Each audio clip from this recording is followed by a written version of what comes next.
Un gran saludo, amigos y amigas. Buenas tardes. El día de hoy, dando inicio a esta serie de conversatorios sobre la muerte, antropología e imágenes de la muerte en el mes de noviembre, en el cual, bueno, he estado publicitando a partir de mi cuenta de Instagram y Facebook. Para mí es un placer estar en este ciclo de conversatorios, de encuentros y también de la exposición en la galería sobre antropología e imágenes de la muerte, un tema apasionante, un tema que nos ha acompañado a mí y a varios amigos durante nuestra carrera de investigación, tanto en creación fotográfica como en investigación etnográfica y antropológica.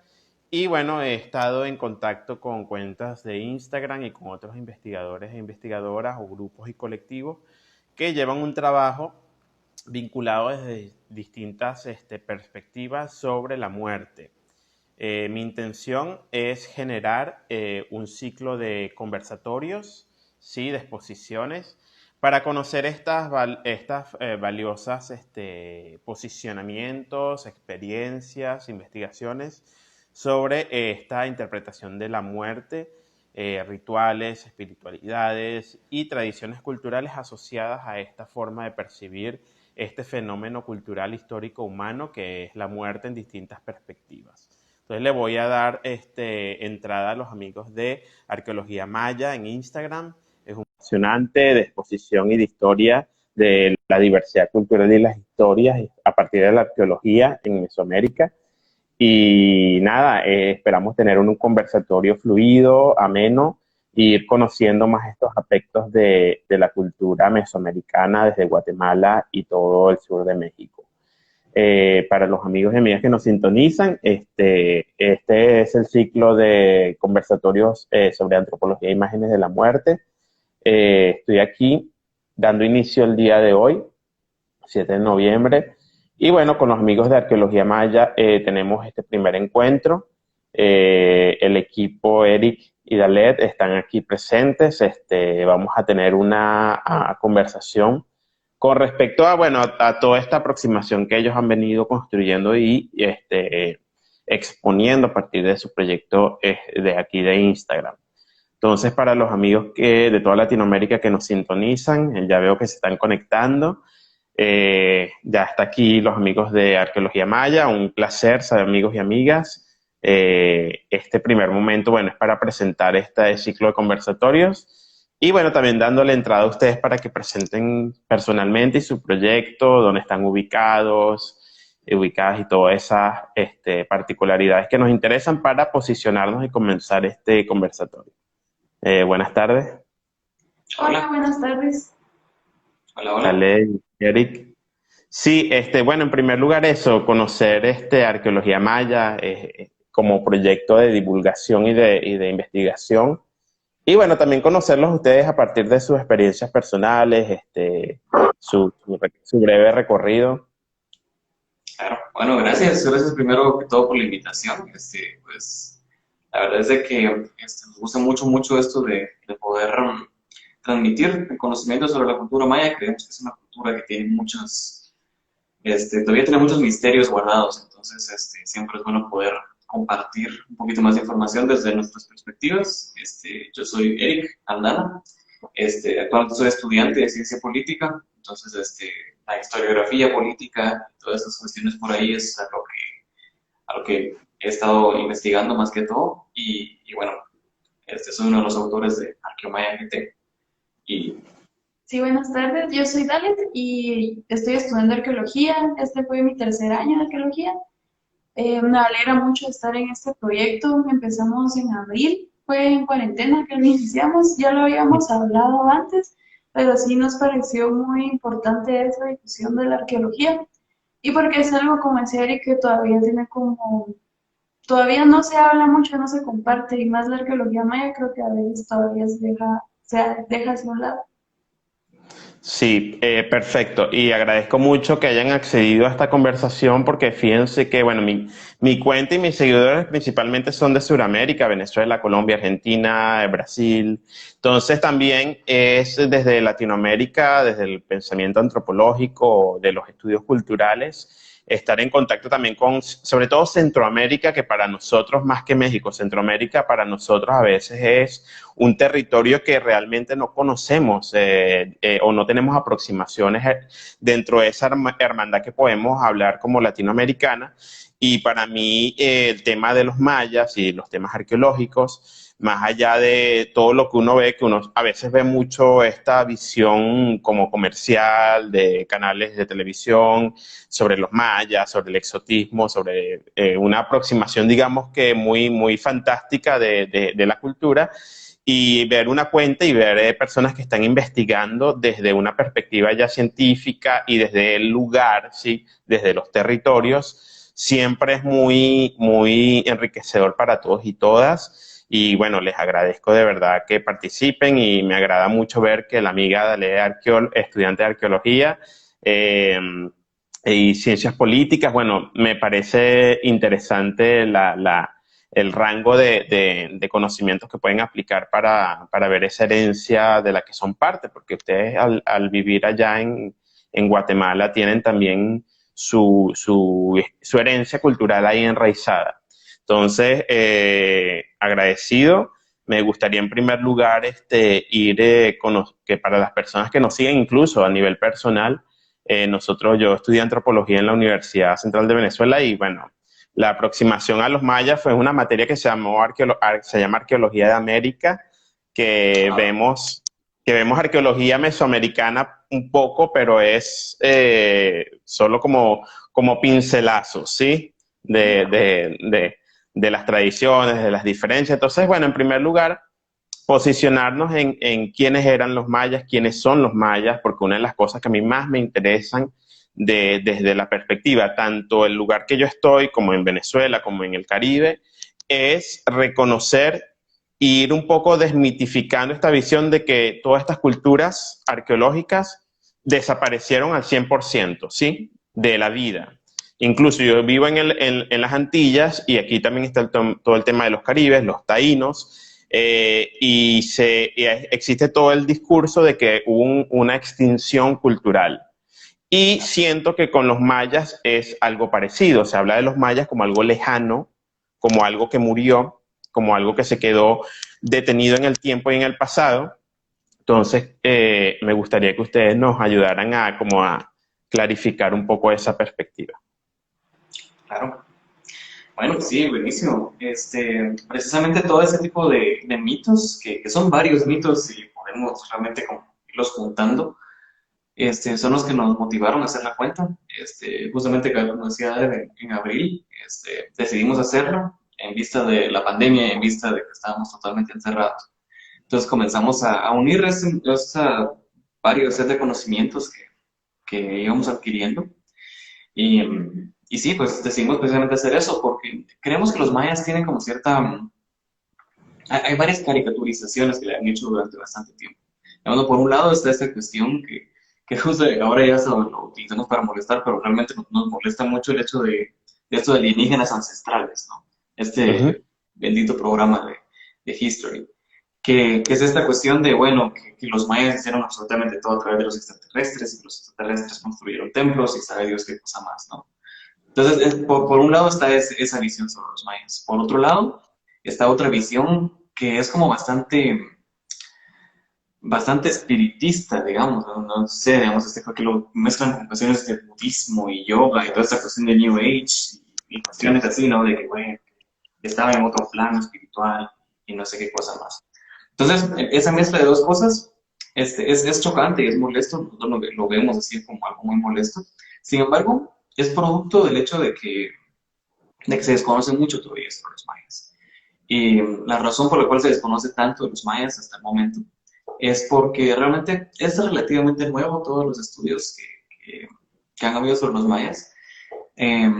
Estaba esta persona, Eric Thompson. Eric Thompson fue probablemente el padre del estudio arqueológico de los mayas. Era una persona estadounidense y bueno, su figura es un poco controvertida porque le hizo mucho bien, pero también le hizo mucho mal a la arqueología, como lo fueron en el siglo XIX y principios del siglo XX la mayoría de antropólogos y arqueólogos. Pero bueno, esta persona mucho, pero se llegó a enfrascar en algún momento diciendo de que los mayas nunca habían hecho una escritura, nunca habían generado ningún tipo de escritura. Él decía que los jeroglíficos que miramos en las paredes y en las estelas eran fechas. Él decía que eran fechas nada más. Y que lo único que había ahí era los tránsitos de los planetas y nada más. Entonces, esto retrasó muchísimo la arqueología porque esa creencia se mantuvo por más o menos unos 50, 60 años y fue hasta los 70, 1970, 1980, incluso 1990, que se comenzó a aceptar el hecho de que los mayas sí escribían y que sí tenían historia que contar y que sí existía una historia que se podía rastrear por muchísimos años atrás. Entonces, bueno, pues, se detuvo muchísimo tiempo el entendimiento de los mayas. Entonces, es realmente hasta los principios del 2000 e incluso hasta nuestros días que se comienza realmente a entender un poco la historia ancestral de los mayas. Y precisamente por esta desconexión y también por muchas cuestiones de racismo estructural que existen en el sur de México y en Guatemala, se creó Ujú. una desconexión porque se decía, no, digamos, los de antes, los mayas de antes eran increíbles y los mayas de ahora, pues, no. Y hay un discurso muy racista detrás, que es Sí, un tema aparte, pero que también nos atañe mucho, que es el hecho de que se considera a los mayas como están totalmente separados, ¿no? Y comienzan a decir, no, es que los mayas actuales no tienen nada que ver con los mayas anteriores, y comienzan a existir este montón de teorías extrañas de que fueron invadidos por tribus bárbaras, que entonces ya no son mayas puros, ¿no? O de que los verdaderos mayas se murieron y todos los que quedaron eran los que estaban más atrasados. Y hay muchísimas cuestiones por el estilo. Entonces, eso, aunado a toda esta mitología del 2012, de que el mundo se iba a acabar en el 2012, digamos, genera esta idea de que los mayas, precisamente así como lo decías, era una cuestión de hace muchísimos años y civiliza definitivamente a las culturas que están ahorita. Y es algo bastante sorprendente. Le decía a Dalet hace unos días que, leí en una tesis que decía de que los mayas que estaban ahorita, pues, o sea, decía que los mayas estarían extintos, ¿no? Y es una tesis guatemalteca. Y digamos, es impresionante ver ese tipo de cosas porque en Guatemala y el sur de México es entre el 60 y el 80% de la población que es maya hablante, digamos, que tiene todo este legado cultural maya, ¿no? Entonces es impresionante en pleno siglo XXI estar viendo ese tipo de cosas. Y es una cuestión que se mantiene, incluso es creída aquí, ¿no? Y en todas partes. Entonces sí, impresionante.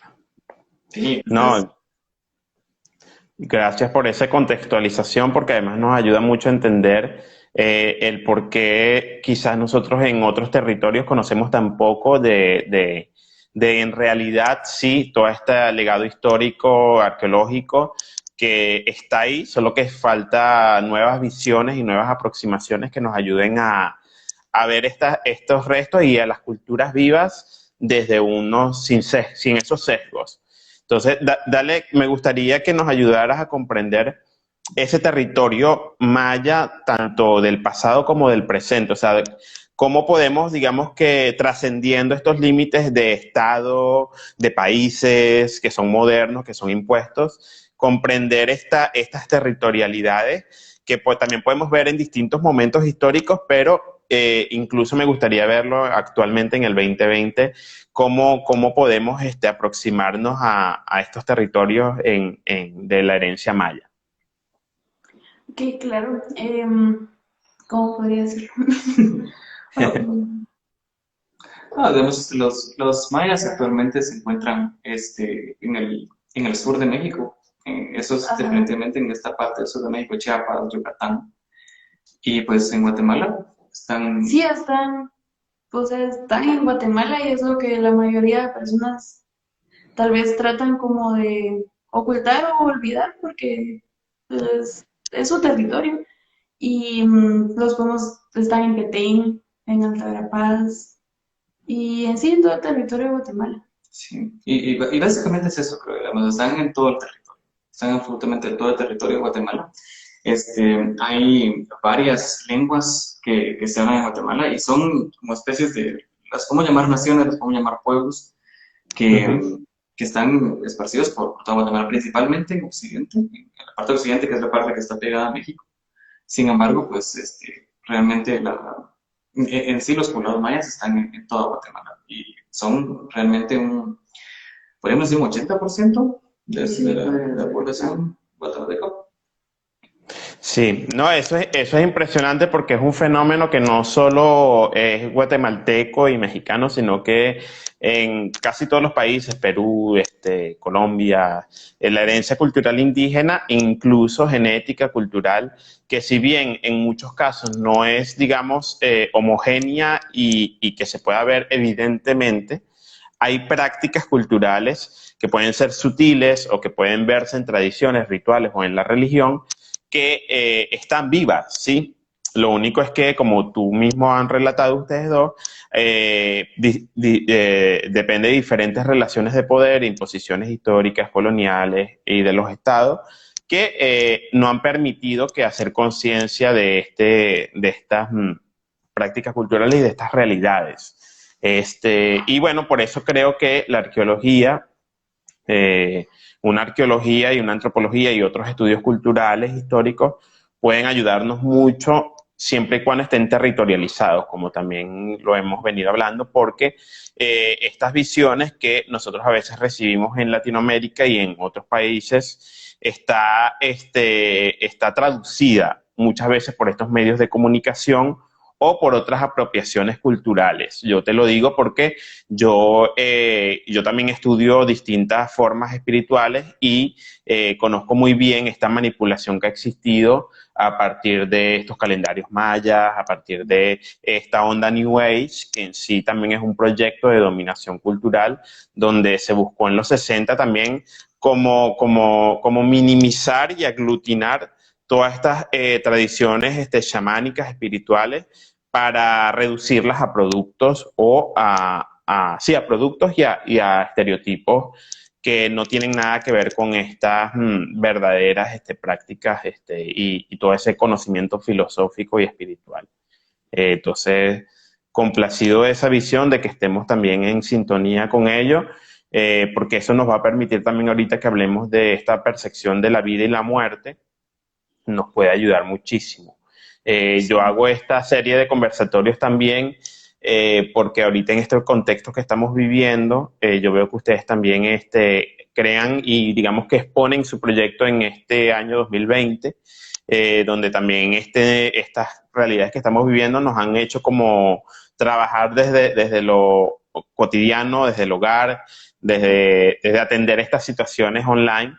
Y este año, bueno, muchas personas han estado en contacto con este miedo a la muerte, con este temor, porque todo tema de salud está filosófica y culturalmente ligado a la percepción o al miedo o a la sensibilidad que hay por la muerte. Entonces, conocer también otras perspectivas, como pueden ser de las religiones afroamericanas, como puede ser de estos conocimientos incluso arqueológicos o de la actualidad de estos dioses, de esta diversidad espiritual sobre la vida y la muerte, también son herramientas que nos permiten ver de que una visión como homogénea como la que tenemos actualmente impuesta no nos permite, digamos que, aproximarnos a realidades con otras posibilidades, ¿sí? Entonces, también me gustaría que ya, si podemos comenzar a hablar de qué aspectos que son propiamente arqueológicos, ¿sí? Y luego pasamos quizás a algo más de etnografía o de cultura viva actual eh, sobre la muerte y la cultura y las culturas mayas o la cultura maya del pasado. Yo entiendo de que otro de los macrodiscursos que hay tipo de estereotipos es el tema del sacrificio humano, pero me gustaría que trascendiéramos también eso, pero evidentemente hay que hablarlo. Entonces les doy el paso porque para nutrirnos también de esa visión de la muerte que sabemos Sí. de los mayas. Sí, buenísimo. Pues es un tema muy interesante, muy extenso también. Cuando lo estamos preparando, pues estamos viendo realmente qué meter, porque es un tema muy, muy extenso con la vida y la muerte. Pues Dali te había preparado un poquito sobre cuáles son las prácticas funerarias desde la arqueología. Y bueno. Sí, sí. En el pasado, los mayas, para tratar el tratamiento que usaban para los cuerpos, era el uso del cinabrio, que es un mineral, para los seres vivos es tóxico, es totalmente tóxico, pero esto ayudaba a mantener el cuerpo por más tiempo. Y un ejemplo de esto es la reina roja. Podemos ver todavía ese rojo en sus huesos. Y también existían tratamientos después de la muerte, que era sacar los huesos de las tumbas. Lo podemos ver en un altar, en el altar 5 de Tikal.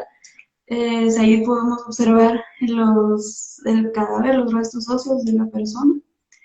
Y el tipo de sepulturas tenían varias. También tenía que ver, así hablando jerárquicamente, como el uso de tumbas sencillas, que era dejar el cuerpo en la tierra, no había nada más, no habían piedras o algo que podía como delimitar el espacio. También había en las cámaras, que eso era más para reyes, estaban para gobernantes, era dentro de los templos. Y también existían las sepulturas en chultunes, que son unas cisternas debajo de la tierra. Ahí no cabía un cuerpo extendido, pero sí en posición fetal o sedente. Perfecto. Sí. Y, En- sí.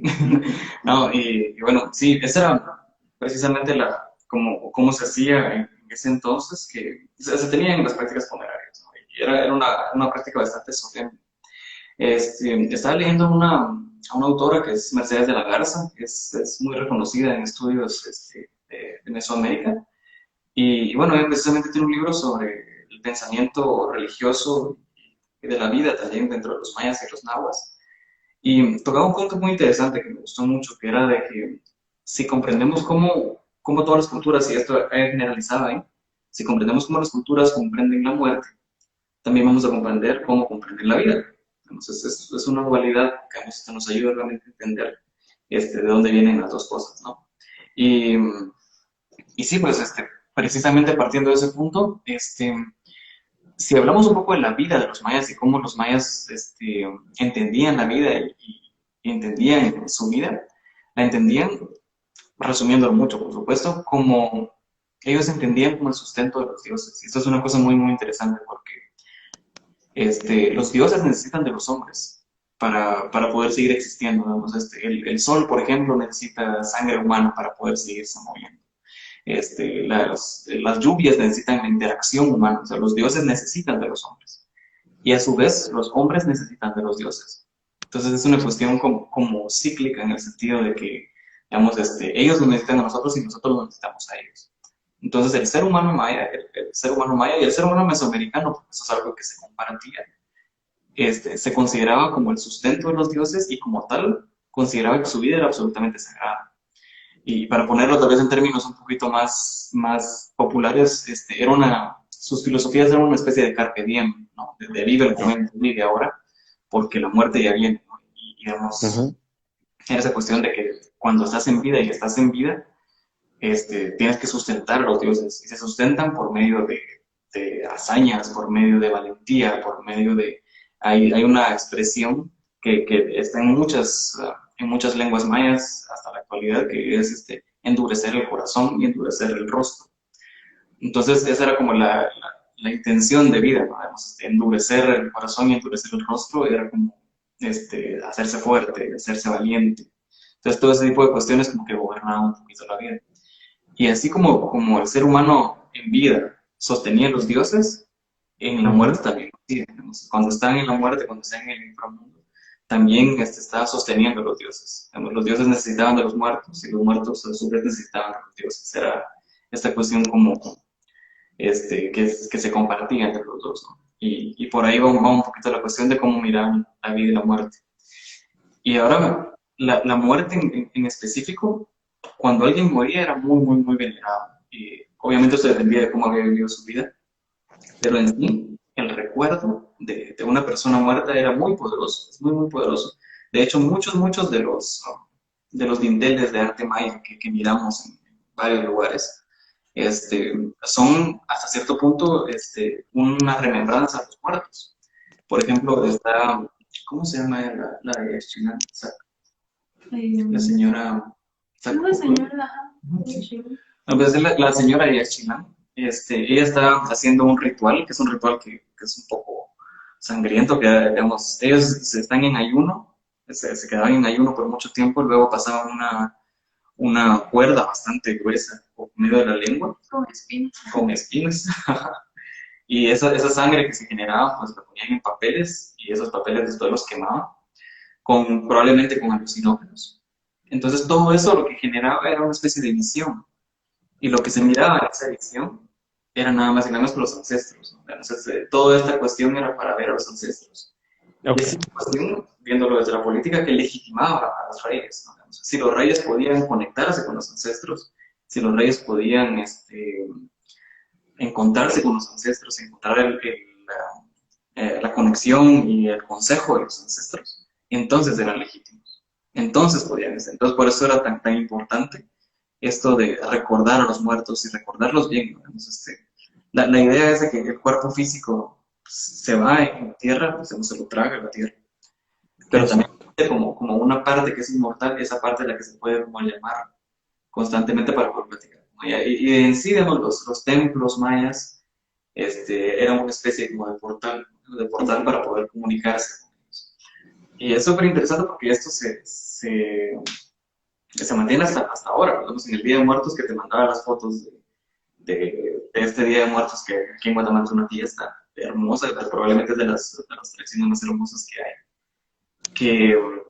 Que bueno, digamos, la idea es regresar hacia los muertos, regresar a las tumbas, regresar a los lugares y hacer una fiesta porque se puede regresar a ellos, ¿no? Se puede regresar a su idea, se puede regresar a su consejo. Las tumbas mayas, que son las que están en tierra y tienen flores, de las fotos que te mandé, Ujú.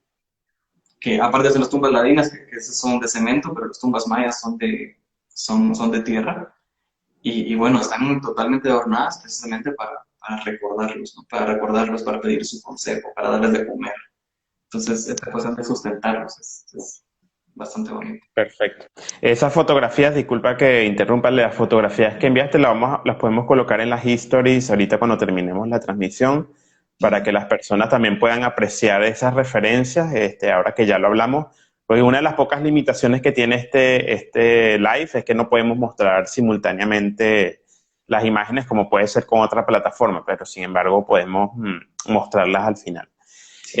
Fíjense que según lo que tanto Dale como tú, Eric, me cuentas y a los seguidores es que aparentemente, sí, según lo que logro interpretar, es que todas estas prácticas funerarias y todas estas prácticas que hacen como esta negociación entre la vida y la muerte, que a la final son todas estas prácticas espirituales y ritualísticas, no solo representan un aspecto como espiritual, de apego o de celebración de la vida y la muerte, sino que también están muy ligadas a la jerarquía y a la estructura social de poder dentro de lo que conocemos como la sociedad maya. Y ahí me imagino que tú, dentro de tu formación, también tienes esa interpretación, sí, de un pensamiento ya más político, porque no estamos hablando de algo abstracto, sí, que como podemos hablar, no, que la muerte como algo, sí, efímero, como algo filosófico netamente, sino que también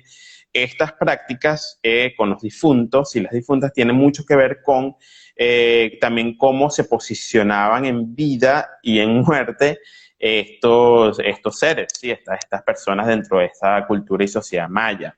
Dale nos hablaba de, quizás llegué a escuchar 2 o 3 tipos de prácticas funerarias. Unas eran de enterramientos y otras eran de momificaciones. Quería saber también, porque en el territorio donde yo soy de Venezuela, del centro occidente, los principales hallazgos arqueológicos tienen mucho que ver con cerámica asociada a espacios funerarios, que sí, incenciarios, depositarios. También en Venezuela tenemos cerámicas grandes que eran como urnas. Quería saber también, sí, qué tanto esa materialidad está presente en estas formas de enterramiento dentro de los mayas. Yo tengo entendido de que hay mucha ornamenta, o sea, joyas, adornos de jade, o sea, de distintos minerales y piedras que también daban este sentido de estatus o marcador, por así decirlo, marcadores sociales, es decir, si la persona era espiritual, si la persona era líder político, si era un niño de edad. Esto es impresionante porque son en realidad evidencias que nos permiten también ver la complejidad de estas sociedades, ¿sí? Que no estamos hablando de que quizás como en otras sociedades que eran un poco menos jerarquizadas, los enterramientos eran como más singulares y simples. Estoy viendo que en lo maya es diferente. La muerte también tiene como esta marca, ¿sí?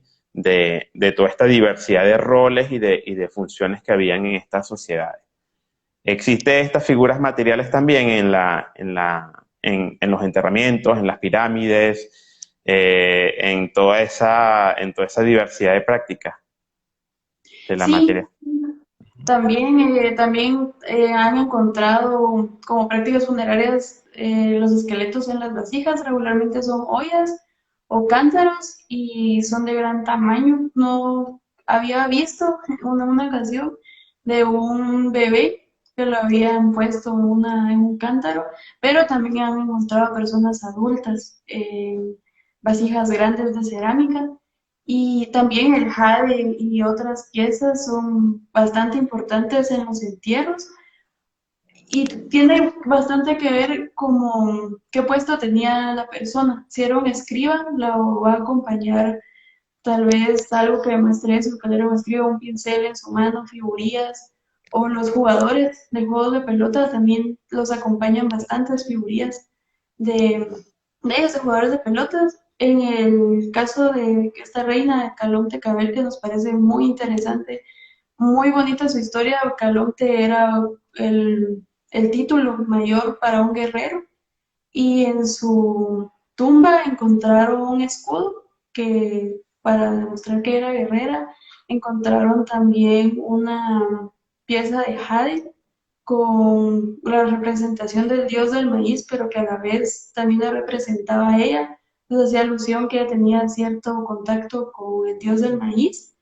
Y había bastante evidencia arqueológica para mostrar que ella era también escriba y también adivinaba, tenía espejos junto a ella y toda esa evidencia, como tú decías, nos hace saber quién era ese personaje. A la Reina Roja la enterraron con diferentes personas, eran probablemente sus esclavos, pero que la iban a acompañar en su camino para encontrar ese lugar. ¿Y en qué temporalidades podemos ubicar digamos que estas manifestaciones tan amplias de momificaciones, de enterramientos? Porque hay personas que también confunden mucho o sobreponen los tiempos, ¿sí? Sabes que está, bueno, todo, porque digamos que en la depresión, digamos, donde está el México Central, sí, los mexicas sí estuvieron en contacto directo en la cúspide de esa sociedad con la colonización, pero para muchas personas es un poco confuso esta historia del 1492 o previo, sí, en estos territorios mayas, digamos que el periodo clásico o donde está toda esta magnificencia de las pirámides y eso que tanto atrae a muchas personas, pero también como les he dicho al principio, a nosotros también nos interesa tanto los otros periodos como también esa conexión con el presente. Entonces, ¿de qué temporalidad estamos hablando? De por lo menos la Reina Roja, todas estas manifestaciones, digamos que más clásicas o más magníficas de esos periodos. Claro, sí. Sí, no, gracias. Bueno, todas estas cuestiones son del periodo clásico, viene siendo entre el 200 y el 800 después de Cristo, que es justamente de la lo que se toma, hay una cuestión llamada colapso maya, que están todas estas ciudades que están en la selva, que digamos, es Calakmul, Palenque, Copán, que justamente está el Istmo y justamente en medio, ¿no? Entonces estas ciudades tenían redes que iban desde Yucatán hasta la costa sur de Guatemala, que están en esas redes, ¿no? Pues esta red se mantiene por mucho tiempo, pero algo pasa a finales entre el 800, bueno, en el 900 prácticamente es como el año donde los pasan de 900 para atrás. Algo pasa en ese momento, puede haber sido un cambio económico, puede haber sido problemas climáticos, puede haber sido muchísimas cosas que se han acumulado, eso genera unas enormes migraciones. Digamos que la gente sale de la ciudad y es algo parecido a lo que pasó en Europa también, que cuando cae Roma, pues la gente sale de las ciudades y va para las Provincia. Sí. locales. Es muy parecido a lo que pasa, que la gente va para los áreas rurales y se pueblan otros lados, ¿no? Que es ya lo postclásico. Entonces, en clásico encontramos estas cuestiones de los templos muy grandes y adentro pues, entierros. También se ven en el postclásico, pero en el postclásico también se comienzan a ver como estos los chultunes que decía Dalet, que es como una especie de útero que se hace en la tierra para atravesar los muertos. Y también, bueno, no hemos hablado de las figurillas de Jaina. La isla de Jaina está en Ok. Campeche. Pues era un cementerio, es un cementerio masivo. Y bueno, la verdad es que es algo valiosísimo, es un lugar muy valioso porque las personas que están enterradas ahí, todas, tienen una figurita que es más o menos como de este tamaño, que Ok. es cerámica, y es extremadamente valioso porque estas figuras de cerámica prácticamente son retratos de la persona que murió. Entonces ahí podemos ver más o menos cómo se vestían, cómo se miraban, qué cosas hacían, qué cosas tenían. Se han encontrado miles de figurillas. Es súper valioso verlas, las hemos publicado mucho en la página. Y, y bueno, sí, ahí es como una prueba de cómo van cambiando las cosas, ¿no? En el clásico era esto de la pirámide y el entierro, y en el Sí, postclásico van variando un poquito las cosas. Sí, y yo claro. solo quería agregar que en el área maya no se han encontrado evidencias de humificación. El clima de acá es muy húmedo, entonces también los restos óseos no todos Eso. se encuentran en buenas condiciones. Por ejemplo, las Ujú. costillas es algo que se pierde totalmente. Entonces, sí. Claro, por la humedad y por la... Sí, es diferente a Chile, a Perú, a Bolivia y a otras regiones de la América.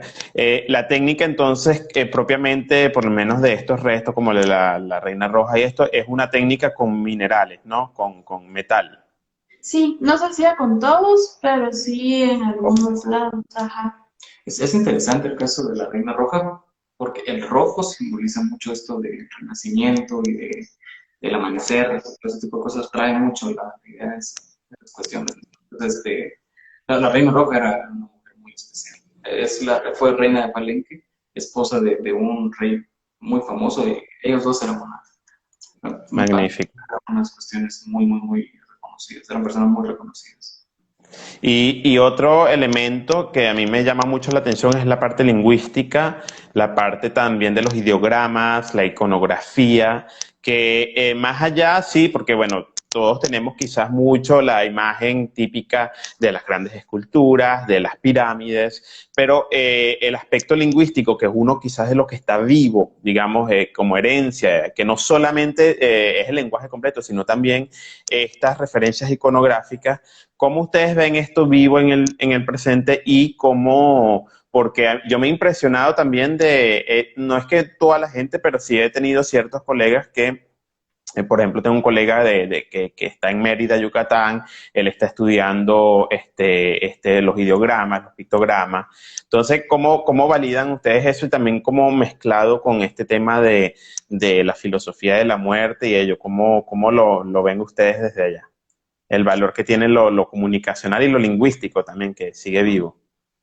Sí, pues es fascinante porque nos ayuda mucho como, realmente la información está ahí, ¿no? Uno puede como acceder a esa información. Parte de nuestros estudios, Dale va a aprender iconografía pronto, tiene ciertas nociones. Yo tengo nociones básicas de cierta lengua, que es cachiquel, que es de la parte central, que es donde está la ciudad de Guatemala ahorita, era un área cachiquel. Y bueno, realmente los logogramas y los iconos corresponden al maya actual, corresponden casi en su totalidad. Y bueno, si bien no es el mismo idioma, porque tienen ciertas diferencias, la manera en cómo se habla es muy, muy parecida. Entonces la estructura es muy parecida. Y justamente hablábamos con unos amigos de Alemania que nos escribieron a la página que él Ujú. decía, bueno, aprender un idioma maya te va a ayudar mucho a entender la epigrafía. Y ellos son Claro. epígrafes. Entonces ellos nos decían, sí, y también es al revés. Entender la Ujú. epigrafía te ayuda a entender un idioma maya. Y Eso. es precisamente esa conexión de que las dos cosas están muy bien conectadas. Y, y sí, bueno, el idioma maya es sumamente complicado. Te lo puedo decir, es realmente las cosas más difíciles que me ha tocado aprender es sumamente complicado. Y bueno, y con las lenguas estamos muy acostumbrados a esto de que vienen del latín, ¿no? Que vamos a decir como que Exacto. el verbo La está aquí, lógica. la lógica, ¿no? El verbo está aquí, Sí. es sujeto, el predicado, todo ese tipo de cosas, pero con los mayas es absolutamente distinto. Sí. Yo estaba viendo, sí, hay estudios que hablan es más del náhuatl y la herencia que tenemos en toda Latinoamérica de palabras y que no nos damos cuenta, pero claro, en referencia del maya, que tenía más referencia a estas iconografías, y esto puede ser otra lógica que es muy interesante y además que es extremadamente necesaria para profundizar, porque yo me imagino que comprendiendo esta comunicación más visual y teniendo a la mano también la materialidad, que es la arqueología propiamente, pueden enlazar y no tener proyecciones digamos, tan exotistas o foráneas de sus propias evidencias arqueológicas. Porque los modelos, digamos, dominantes de interpretación arqueológica, que es una arqueología muy mecánica, sistemática, ¿sí? Que son tradiciones, digamos, hasta ideológicas, pueden ser, digamos, trascendidas o combinadas con una visión que parta desde allí. Yo les agradezco mucho ese punto. Ya ahorita, para ir cerrando, me gustaría conocer su visión de cada uno de ustedes, cómo ven en la actualidad desde su lugar, desde allá de Guatemala o desde las experiencias que han tenido, la cultura maya en la actualidad, o sea, desde su experiencia, pero también desde su perspectiva. Y bueno, luego pasamos a ciertas preguntas si los seguidores o las personas que nos sintonizan las van a ir dejando y yo se las haré llegar. Bueno, la pregunta era cómo vemos el futuro Los maya. mayas en la actualidad, y sobre todo con estas prácticas como como el Día de los Muertos, la filosofía, digamos, actual que ustedes pueden ver en la cultura viva, ¿sí? Y no únicamente de las comunidades mayas al 100, sino también en el general de su país, de su sociedad. Bueno, pues en lo personal me parece. Voy a ordenar mis ideas. Fíjate que pertenezco a un grupo en donde hay personas que son de Sudamérica y precisamente se acercaba a esto del 1 de noviembre y me di cuenta que el miedo a la muerte es real, ¿no? Que, digamos que el miedo a todo eso oculto, toda esa cuestión es como una cuestión muy real. Y me sorprendí mucho porque no me había dado cuenta, y lo hablábamos hace ciertos días, no me había dado cuenta de lo natural que es la muerte para nosotros. Digamos, esta cuestión de las fotos que te mandé, se hacen antes y se hacen encima del cementerio. O sea, estábamos en el cementerio y en el cementerio es una fiesta absoluta. Entonces, como que no nos entró nunca en nuestra cabeza desde pequeños que este Día de Muertos y toda esa cuestión de los muertos era una cuestión como para tenerle miedo, ¿no? No nos entró en nuestra cabeza.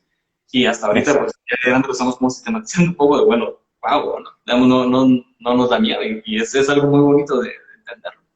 Y la manera como lo entendí es que, bueno, de la filosofía judeocristiana, Jesús es vida, ¿no? Jesús es la vida. Jehová es el pan de vida eterna. Entonces, pues es la promesa que se hace para la siguiente vida es vivir eternamente. Entonces, claro.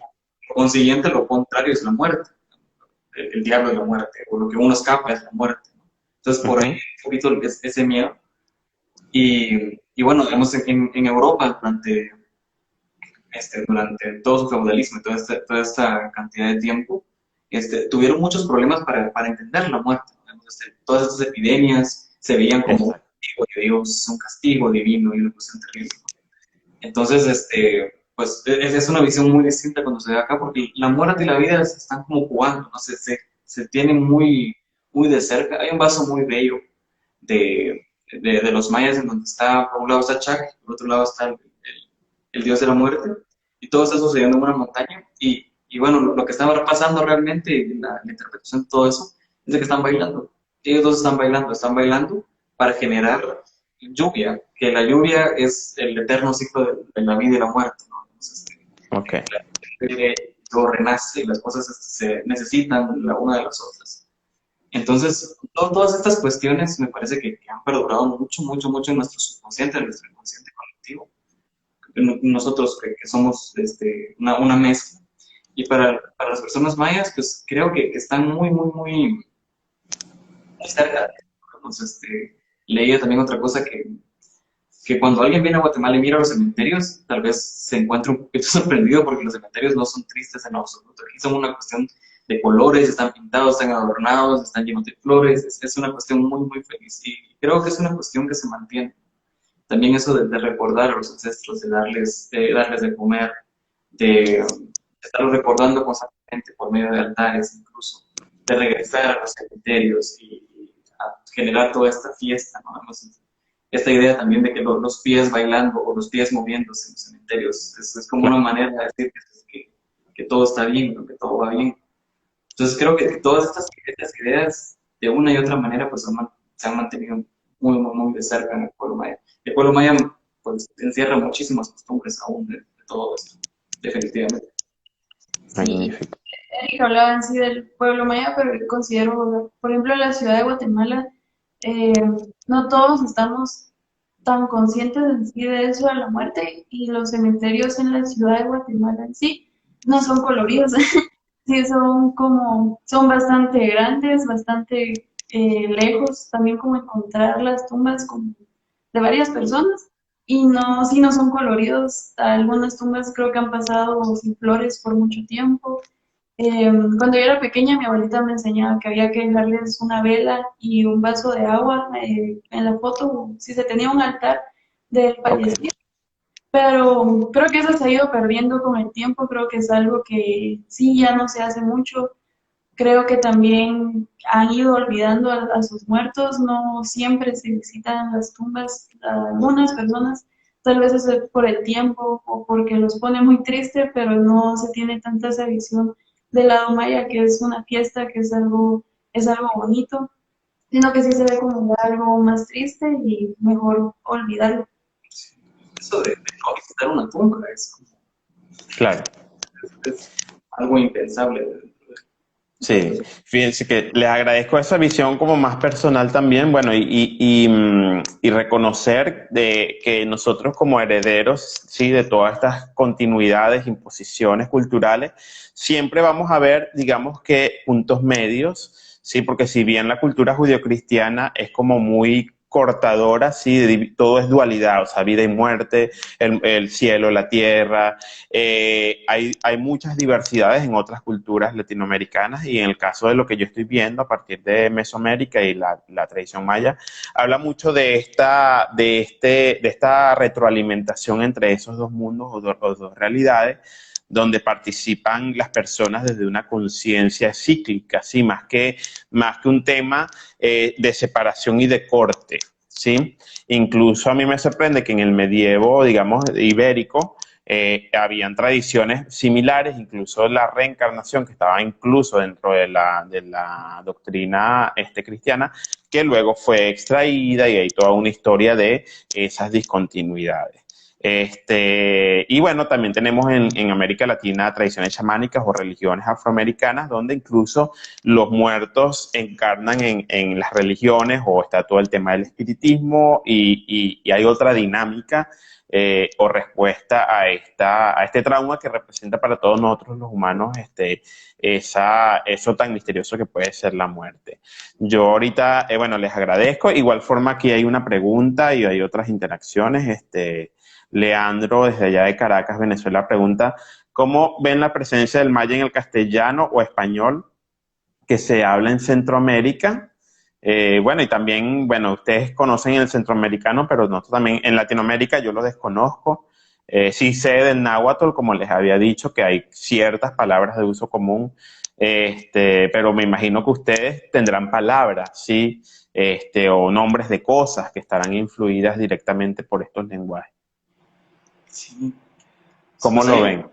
Hay varias cosas, y bueno, en los idiomas mayas se mencionan algunas palabras en español, y viceversa. Nosotros tenemos muchas palabras, algunas no las tenemos como muy, muy en mente, pero quizás palabras que se conozcan por todos lados, no. Por ejemplo, hay una palabra que da mucha risa, que es quishpinudo. A lo que se refiere es como cuando alguien tiene como pelo así Pero parado. y parado, como para ahí, quishpinudo. Eso viene de quish, que es como puntiagudo, ¿no? y ver, entonces, cabal, una palabra maya al español.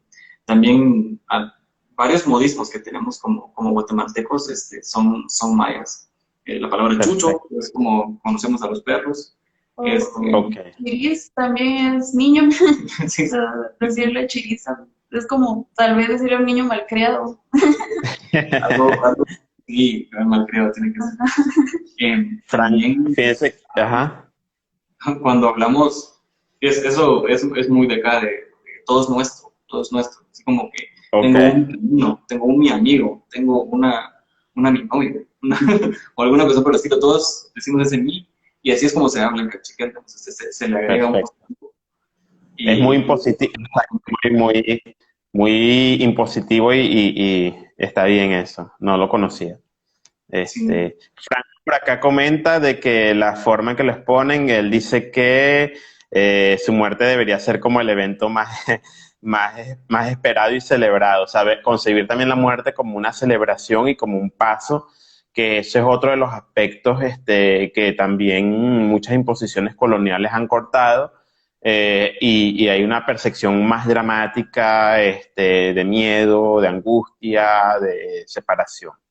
Entonces él simplemente nombra eso, también habla de las posibilidades. Está Klaus Lambur que dice con relación al suicidio, ¿cuál es el nombre de la diosa maya del suicidio? Si lo saben, eso también faltó, los nombres y ciertas deidades de los que conocen del periodo clásico, ¿no? Que trabajan con estos temas, porque sí conozco que hay dioses, diosas que son específicos del tema de la vida, la muerte, el funeral, el suicidio y ello. Sí, de la diosa del suicidio ahorita Ishtar, sí, sí, Ishtar. está, Sí, es Ishtar la diosa del suicidio. sí se representa, tiene una cuerda en el cuello y los ojos cerrados. Y en dioses, ahorita hay un grupo de dioses en sí que son del inframundo, no me recuerdo de todos, pero el principal es Apuch, que tiene manchas como de putrefacción en su piel, tiene la mandíbula descarnada y tiene la panza hinchada también porque también representa esa hinchazón cuando uno muere. Ok, Sí, también en el Popol Vuh está como un Kemet, que también es un día calendárico dentro del calendario maya, que es el uno muerte, prácticamente se llama uno muerte y su contraparte es nueve muerte, entonces ellos dos gobiernan el Shivagá, que es el inframundo, y, y sí, bueno, eso de Ishtar es bastante interesante porque el suicidio tenía su propia diosa, ¿no? Tenía su propia cuestión de no era tan mal visto, no era mal visto, sino que más que era una cuestión, exacto. bueno, con el comentario que estaba antes también, eso de que la muerte tendría que ser muy celebrada, y sí, los guerreros tenían, en las tribus nahuas, los guerreros eran, ellos acompañaban al sol cuando morían, ¿no? Exacto. Por haber muerto. Las mujeres en parto, que eso me parece muy lindo, las mujeres que morían en parto eran lo mismo que un guerrero que murió en batalla, y también acompañaba al sol, por ahí van las cosas. Perfecto. Sí, bueno, dentro de toda esa diversidad también las personas podemos amplificar las respuestas de cuando se cuelgue este video en IGTV, las referencias. También los invito a ustedes durante este mes si pueden colocar más referencias a eso, sea investigaciones y la iconografía de la muerte en su propia cuenta, ya que yo no cuento con esas imágenes. Por aquí nos nombran, por ejemplo, que Nick T es un nombre femenino usado actualmente, que el significado es flor. Entonces, así también podemos ir nominando lo lingüístico. Bueno, a mí me apasiona muchísimo el tema lingüístico, como pueden ver, porque nos permite también conectarnos y reconocer de que eso continúa vivo, cada palabra, cada enunciación. Uno trae esa energía al presente, ¿sí? Cuando uno la nomina, cuando uno la pronuncia.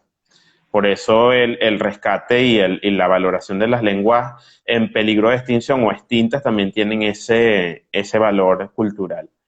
Vamos a ver más. De igual forma, bueno, nos quedan pocos minutos. Yo les agradezco de verdad por su tiempo, por la preparación que han tenido, que hemos tenido para este encuentro. Cualquier pregunta queda en la cuenta de IGTV, ahorita en el video de IGTV. Igualmente invito a mis seguidores a seguir la cuenta de Arqueología Maya GT. eh, para que puedan comprender y ver más detalladamente las imágenes, sus reseñas. Es muy valioso que ustedes hayan salido con este proyecto este año, precisamente que nos ayuda a comprender más estos aspectos.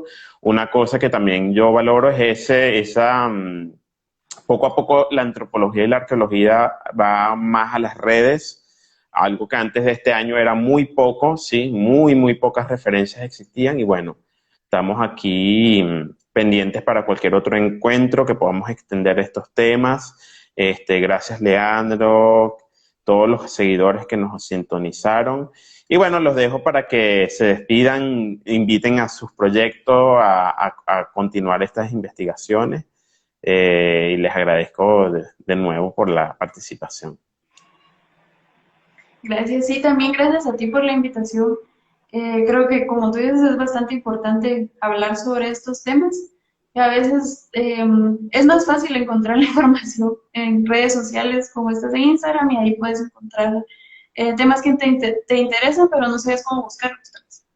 Y sí, sí, sigamos.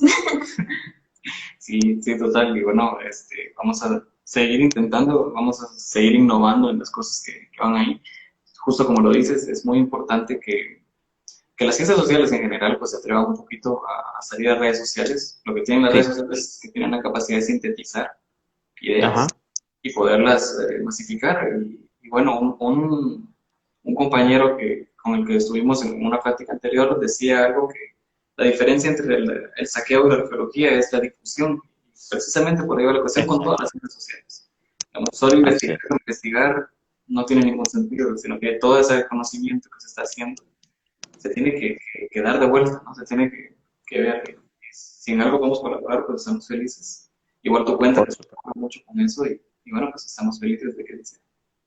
Perfecto. No, eso. Y lo más valioso es la difusión, una difusión clara, reivindicativa, que también entre como en discusión con todos estos mitos y sobrevaloraciones y mal utilizaciones que ya conocemos del mainstream, de los medios, de Hollywood, de las películas. Y bueno, brindar a todos los estudiantes y personas que quizás en otras oportunidades no han tenido el tiempo o la dedicación de ver este material, digamos, más sintético y más amigable para la comprensión.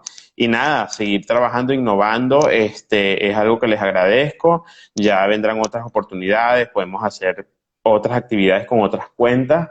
Y bueno, el incentivo sigue ahí, seguimos en contacto. Gracias, Leandro, y a todas las personas que vinieron. Y de todas maneras, como les dije, este video va a quedar. Después igualmente lo vamos a colgar en YouTube. Yo les haré llegar los videos para que esto pueda ser visibilizado luego las personas que no pudieron estar en vivo durante esta tarde. Entonces, les saludo, les agradezco. Muchas gracias, Dale y Eric. Que tengan una gran tarde y bueno, saludo a los hermanos mesoamericanos, mexicanos y a todo el Caribe y a Latinoamérica. Un abrazo. Gracias, un gusto. Gracias, hermano.